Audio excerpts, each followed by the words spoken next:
नमस्कार। दोपहर समाचार में आपका स्वागत है।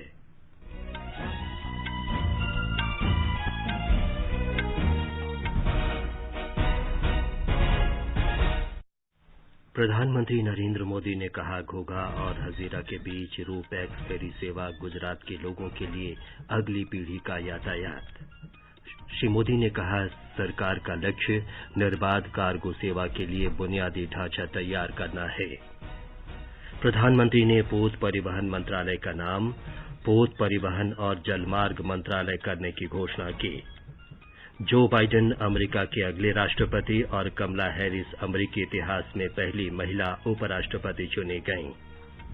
देश में कोविड से स्वस्थ होने की दर 92.49% हुई। राष्ट्रीय राजधानी क्षेत्र दिल्ली की वायु गुणवत्ता अत्यंत खराब श्रेणी में। और आईपीएल क्रिकेट में आज अबुधाबी में दूसरे क्वालीफायर में सनराइजर्स हैदराबाद का मुकाबला दिल्ली कैपिटल से।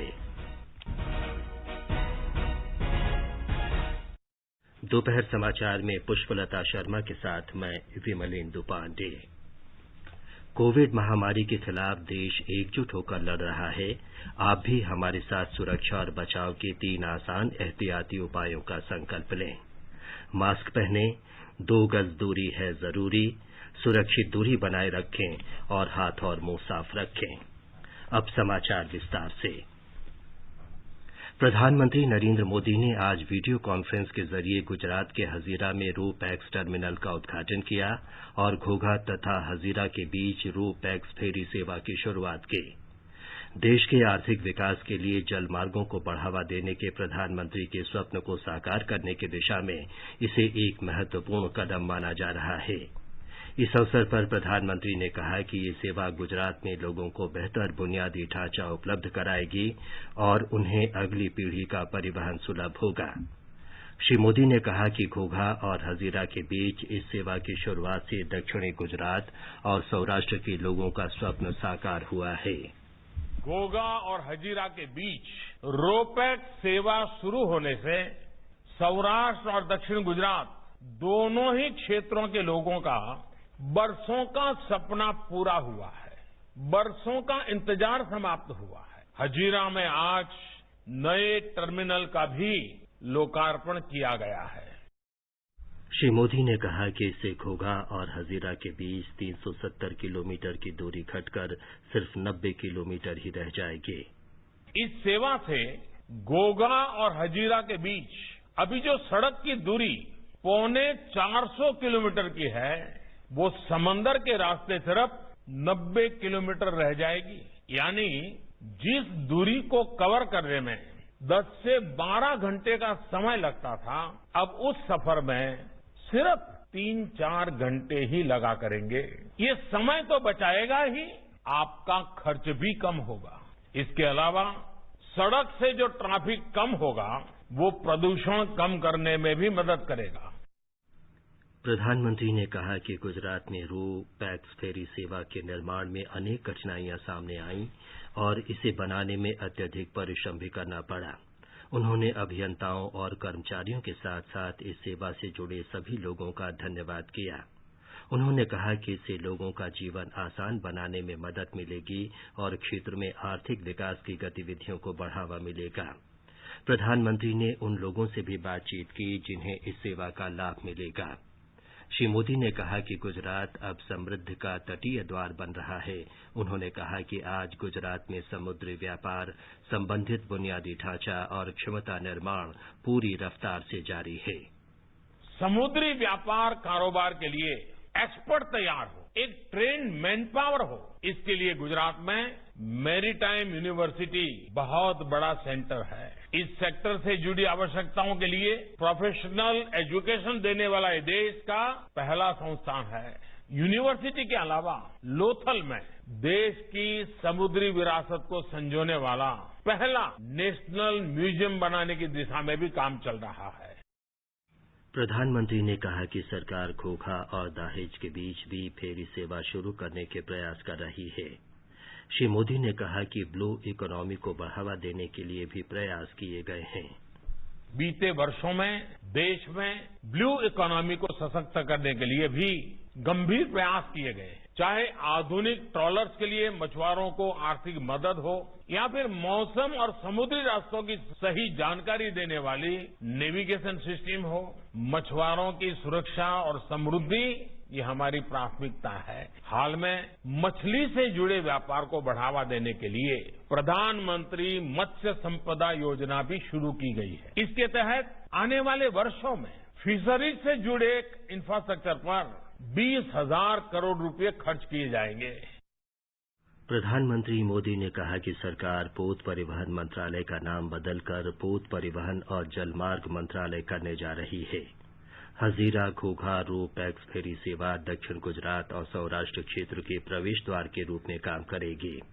इसके शुरू होने से माल ढुलाई में लगने वाले समय में कमी आएगी और प्रतिदिन करीब 9,000 लीटर ईंधन की बचत होगी। इस सेवा से कार्बन उत्सर्जन में प्रतिदिन करीब 240 लाख टन की कमी आएगी। रो पैक्स फेरी सेवा के हजीरा और घोघा मार्ग पर रोजाना 3 चक्कर लगेंगे। इससे सालाना 5 लाख यात्री, 80,000 यात्री वाहन, 50,000 दोपहिया वाहन और 30,000 ट्रकों का आवागमन होता है। इससे सौराष्ट्र क्षेत्र में पर्यटन उद्योग को बढ़ावा मिलेगा और रोजगार के नए अवसर भी पैदा होंगे। फेरी सेवा शुरू होने से सौराष्ट्र और कच्छ में बंदरगाह क्षेत्र, फर्नीचर उद्योग और उर्वरक उद्योग को मजबूती मिलेगी। गुजरात में विशेष तौर पर पोरबंदर, सोमनाथ, द्वारका और पालिताना में इको टूरिज्म और धार्मिक पर्यटन को भी बहुत बढ़ावा मिलेगा। इस फेरी सेवा से संपर्क सुविधा बेहतर होगी और गिर के मशहूर एशियाई सिंह वन्य जीव अभयारण्य में पर्यटकों की संख्या भी बढ़ेगी। प्रधानमंत्री नरेंद्र मोदी कल वीडियो कॉन्फ्रेंस से वाराणसी में कई विकास परियोजनाओं का उद्घाटन करेंगे और कुछ की आधारशिला रखेंगे। इन परियोजनाओं की कुल लागत 614 करोड़ रुपए है।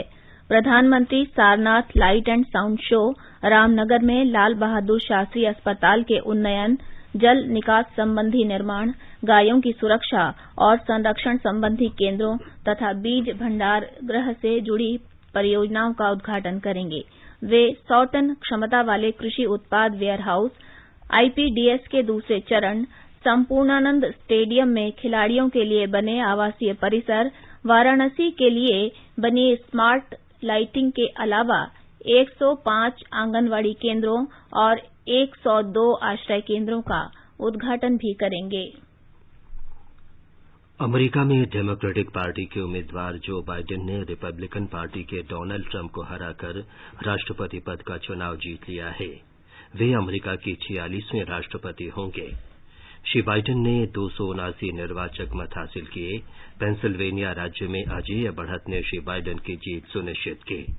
अमेरिका में राष्ट्रपति चुने जाने के लिए 538 सीटों में से 270 सीटों पर जीत हासिल करनी होती है। 78 वर्षीय बाइडेन को लगभग 7.5 करोड़ लोगों के वोट मिले, जो अमेरिकी इतिहास में किसी भी राष्ट्रपति को मिला सर्वाधिक मत है। श्री ट्रंप को 213 सीटें मिली हैं और उन्हें भी 7 करोड़ से ज्यादा मतदाताओं का समर्थन मिला है। जो बाइडेन की जीत के साथ ही डेमोक्रेटिक पार्टी की उम्मीदवार कमला हैरिस का उपराष्ट्रपति बनना भी तय हो गया है। वे अमेरिका की पहली महिला उपराष्ट्रपति होंगी। सुश्री हैरिस भारतीय और अफ्रीकी मूल की ऐसी पहली महिला हैं जो अमेरिकी सीनेट की सदस्य होंगी। अमेरिकी संसद के लिए नवनिर्वाचित प्रतिनिधि 14 दिसंबर को आधिकारिक रूप से नए राष्ट्रपति को निर्वाचित करेंगे। नए राष्ट्रपति अगले वर्ष 20 जनवरी को कार्यभार संभालेंगे। इस बीच डोनाल्ड ट्रंप ने कई प्रमुख राज्यों में मतपत्रों की जटिल गिनती प्रक्रिया को चुनौती दी है। श्री ट्रंप के प्रचार दल ने गंभीर आरोप लगाते हुए पेंसिल्वेनिया, नेवाडा और एरिजोना सहित कई राज्यों में मुकदमे दायर किए हैं।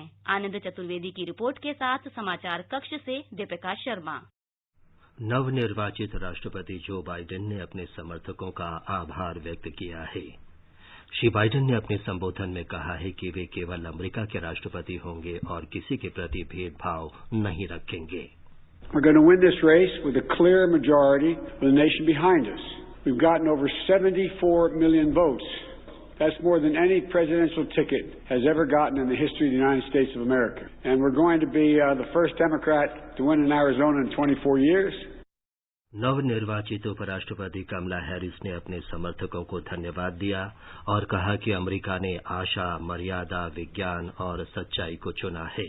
For making this victory possible, to the poll workers and election officials across our country who have worked tirelessly to make sure every vote is counted, our nation owes you a debt of gratitude. राष्ट्रपति, उपराष्ट्रपति और प्रधानमंत्री ने Joseph Biden को America के राष्ट्रपति और कमला Harris को उपराष्ट्रपति के रूप में चुने जाने पर बधाई दी है।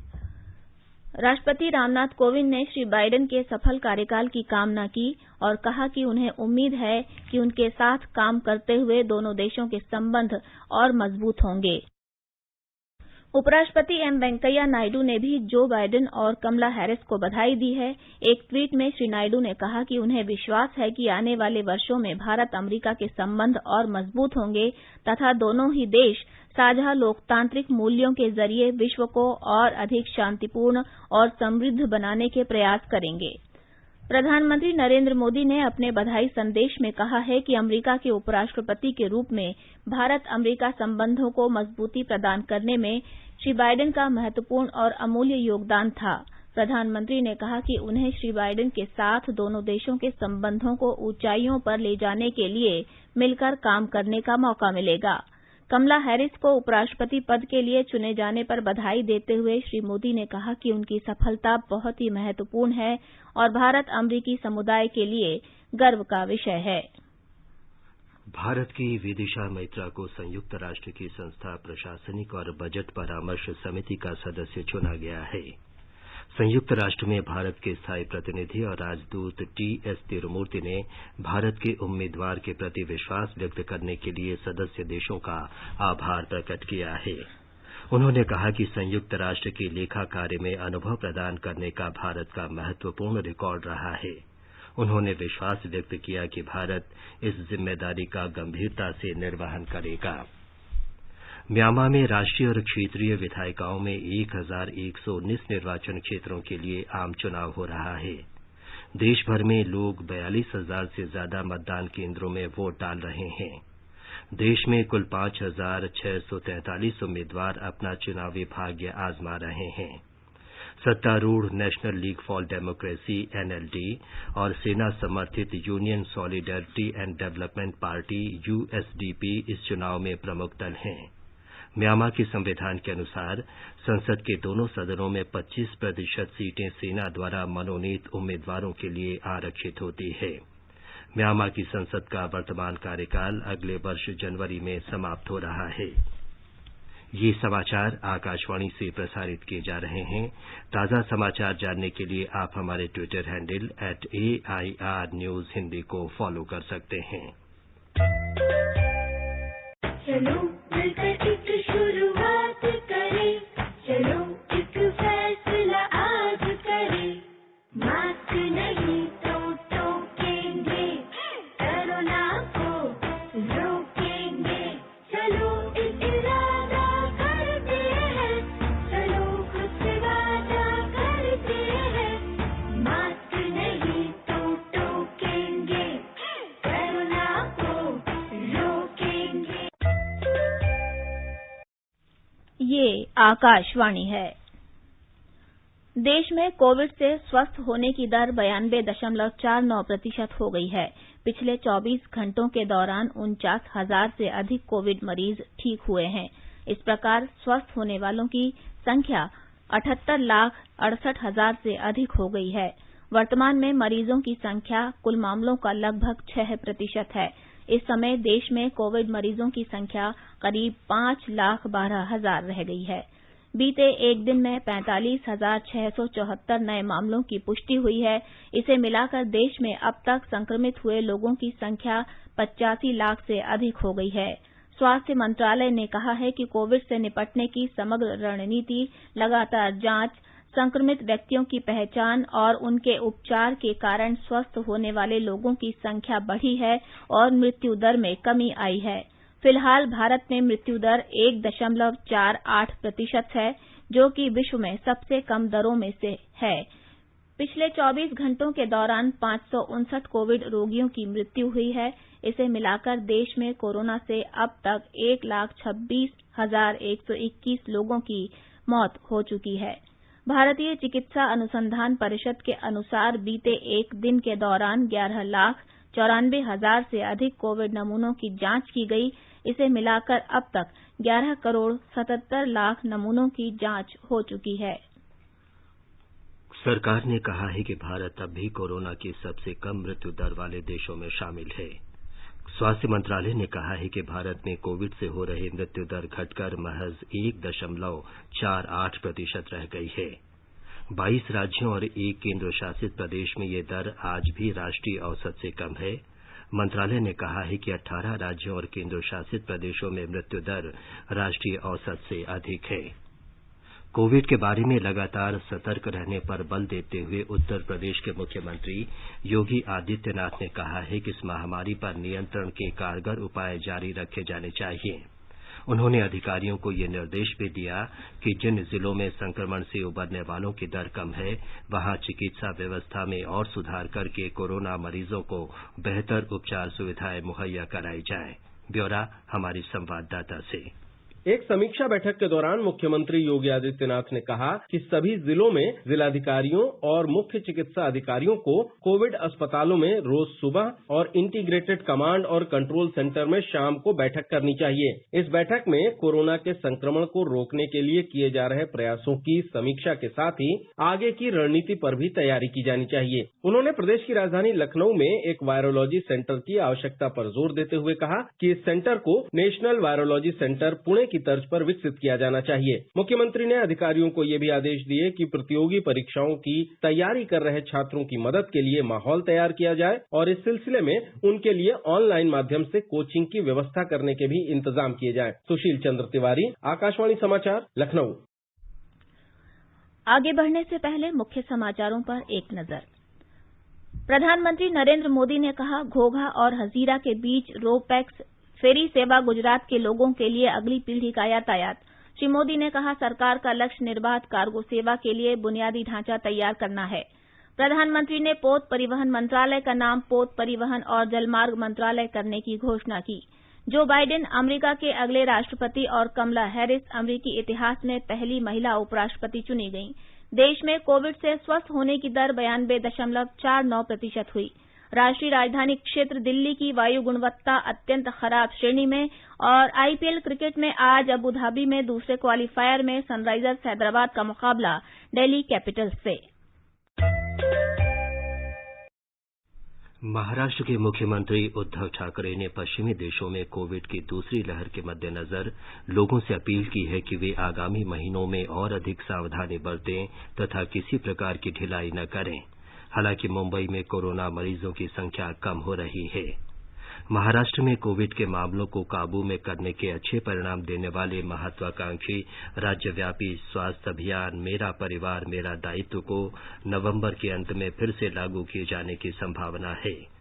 राज्य सरकार घर घर जाकर चलाए जाने वाले इस अभियान के तीसरे चरण को लागू करने पर विचार कर रही है, जिसमें स्वास्थ्य जांच करने और रोगियों को श्रेणीबद्ध करने पर ध्यान केंद्रित किया जाता है। महाराष्ट्र सरकार ने दीपावली के बाद उच्च और उच्चतर माध्यमिक विद्यालयों को खोलने के आदेश दिए हैं। मुख्यमंत्री उद्धव ठाकरे ने कहा है कि विद्यार्थियों के लिए एहतियाती कदम सुनिश्चित कर दीपावली के बाद 9वीं से 12वीं की कक्षाएं शुरू की जानी चाहिए। मुख्यमंत्री ने कहा कि कोरोना की एक और लहर की आशंका से इनकार नहीं किया जा सकता और दीपावली के बाद इसके प्रति सजग रहने की आवश्यकता है। आंध्र प्रदेश सरकार ने मृत्युदर घटाने के प्रयासों के तहत कोविड जांच की संख्या में बढ़ोतरी की है। राज्य स्वास्थ्य विभाग कोविड से बचाव के बारे में प्रचार के लिए मास्क कवचम नामक व्यापक अभियान चला रहा है। इस बीच पिछले 24 घंटे के दौरान कोविड-19 के 2,367 पॉजिटिव मामले सामने आए।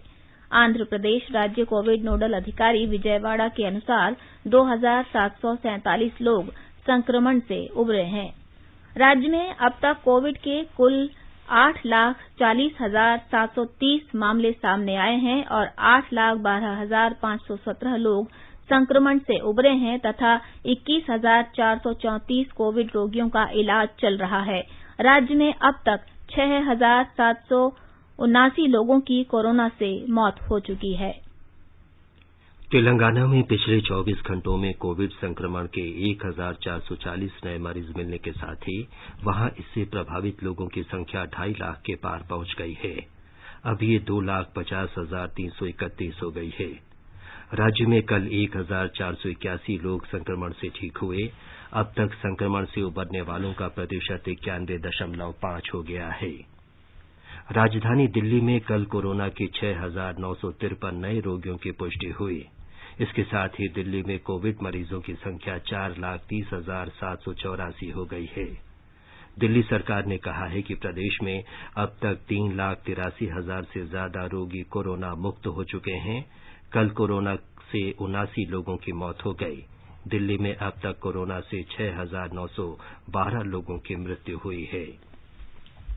आकाशवाणी का समाचार सेवा प्रभाग आज अपने फोन इन कार्यक्रम में हिंदी और अंग्रेजी में कोविड-19 पर विशेष परिचर्चा प्रसारित करेगा। नई दिल्ली स्थित राम मनोहर लोहिया अस्पताल के वरिष्ठ चिकित्सक डॉक्टर A.K. वार्ष्णेय चर्चा में भाग लेंगे। श्रोता हमारे टोल फ्री नंबर 1800-115767 पर फोन करके विशेषज्ञ से सीधे सवाल पूछ सकते हैं।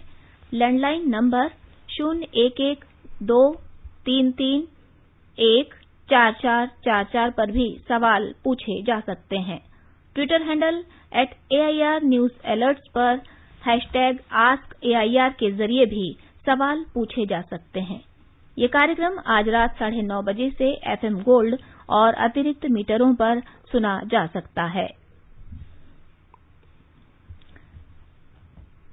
ये समाचार हमारी वेबसाइट newsonair.com/hindi और हमारे mobile app news on AIR पर भी उपलब्ध हैं।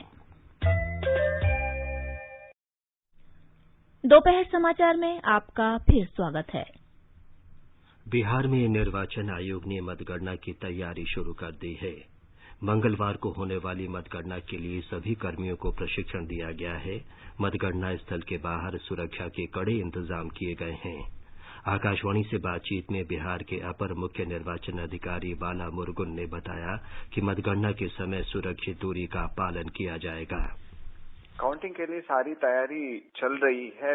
3 टियर व्यवस्था की हुई है अभी स्ट्रांग रूम्स का प्रोटेक्शन के लिए। काउंटिंग के दिन भी पर्याप्त व्यवस्था किया हुआ, क्योंकि काउंटिंग के दिन में कैंडिडेट्स एंड देन उनका कैंडिडेट्स का एजेंट आते हैं, काउंटिंग एजेंट्स, वो लोग अंदर आके देते हैं, इसलिए पूरा व्यवस्था किया हुआ है। 8 बजे से प्रारंभ किया जाएगा, जो क्योंकि इस बार थोड़ा राउंड्स ज्यादा होगी, क्योंकि नंबर ऑफ बूथ्स बड़ा है। जो 14 टेबल का व्यवस्था की गई है एक विधानसभा के लिए, तो कुछ समय लग सकता है क्योंकि राउंड्स ज्यादा होगा।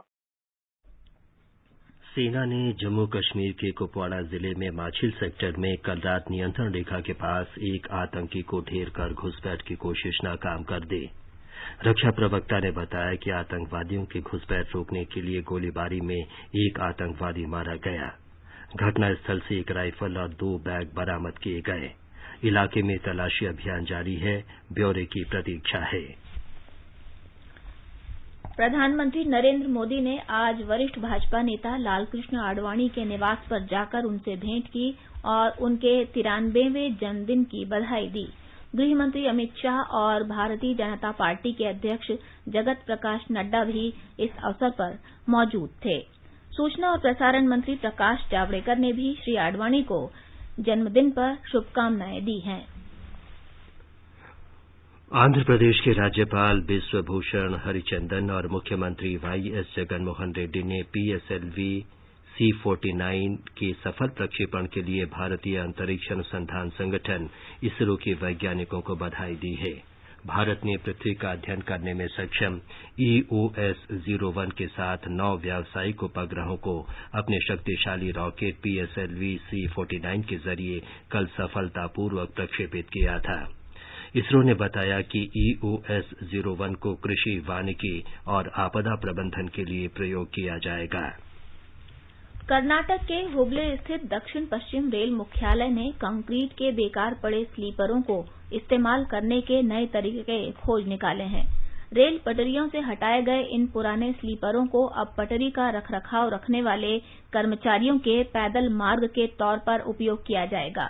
हटाए गए 10,000 स्लीपरों का इस्तेमाल अनूठे तरीके से बनी पश्चिमी घाटों में 12 किलोमीटर लंबे पैदल मार्ग के निर्माण के लिए किया जाएगा। हमारे संवाददाता ने बताया है कि इससे पर्वतीय इलाकों में पटरियों पर पहुंचना आसान हो जाएगा। पटरी के बाजू में रेलवे स्लीपर्स बिछाने की वजह से रेलवे कर्मचारियों को काफी मदद मिली है और साथ में पुराने स्लीपर्स का पुनर्उपयोग संभव हो पाया है। दुर्गम पर्वतीय क्षेत्र में अब रेलवे कर्मचारी सावधानी से चल पा रहे हैं। मरम्मत के लिए दुर्गम पर्वतों से होकर जोखिम उठाने के बजाय अब स्लीपर से बनाए मार्ग पर चलने की सुविधा के संग अपना काम निपटा पा रहे हैं। Railway general manager A.K. Singh का कहना है कि काफी कम खर्चे में स्लीपर्स को बिछाने का काम किया गया है। वेस्टर्न घाट्स के पर्वतीय क्षेत्र में स्लीपर्स बिछाने में यशस्वी रहे डिविजनल इंजीनियर नीरज बापनास और उनके पूरे टीम को उन्होंने शुभकामनाएं दी हैं। सुधींद्र, आकाशवाणी समाचार, बेंगलुरु। राष्ट्रीय राजधानी दिल्ली में प्रदूषण के कारण वायु गुणवत्ता की स्थिति बिगड़ती जा रही है। दिल्ली के कई इलाकों में आज सुबह काफी धुंध छाई हुई थी, जिसके कारण दृश्यता काफी कम हो गई थी। आज दोपहर दिल्ली की वायु गुणवत्ता बहुत खराब श्रेणी में है। केंद्रीय प्रदूषण नियंत्रण बोर्ड के अनुसार आज दोपहर 12 बजे दिल्ली का वायु गुणवत्ता सूचकांक 396 दर्ज किया गया। राजधानी दिल्ली में आज लगातार चौथे दिन वायु गुणवत्ता सुबह गंभीर रही। शहर के आसमान में धुंध और धुएं की परत छाई हुई है। विशेषज्ञों के अनुसार पड़ोसी राज्यों में पराली जलाने में बढ़ोतरी प्रदूषण बढ़ने का मुख्य कारण है। इसके साथ शांत हवा और कम तापमान जैसी प्रतिकूल मौसम स्थितियों ने वायु गुणवत्ता को बहुत खराब और गंभीर स्थिति में धकेल दिया है। पृथ्वी विज्ञान मंत्रालय के air quality early warning systems के अनुसार कल पंजाब में पराली जलाने के 4,900 मामले देखे गए, जो कि वायु गुणवत्ता को प्रभावित कर रहा है। दिवाली के दौरान वायु गुणवत्ता बहुत खराब और गंभीर स्थिति में रहने की संभावना है। अनुपम मिश्र, आकाशवाणी समाचार, दिल्ली। और अब एक नजर आज के मौसम के पूर्वानुमान पर।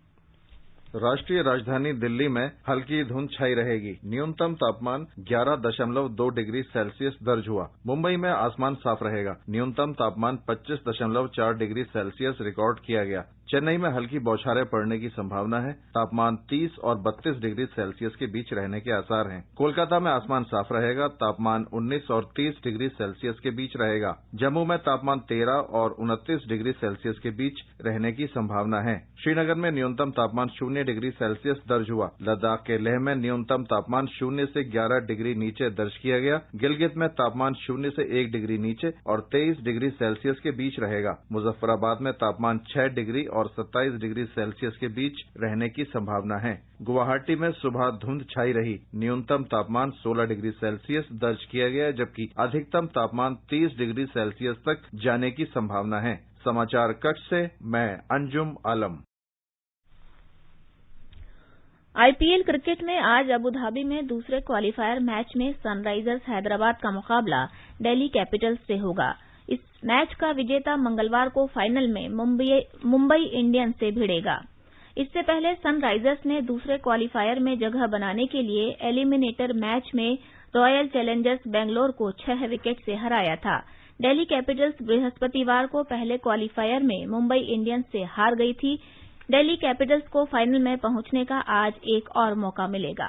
महिला T20 चैलेंज क्रिकेट टूर्नामेंट में सुपरनोवाज ने कल शारजाह में ट्रेल ब्लेजर्स को 2 रन से हरा दिया।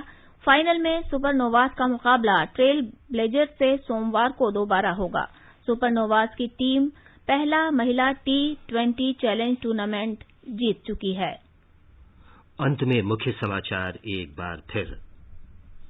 प्रधानमंत्री नरेंद्र मोदी ने कहा, घोघा और हजीरा के बीच रो पैक्स फेरी सेवा गुजरात के लोगों के लिए अगली पीढ़ी का यातायात।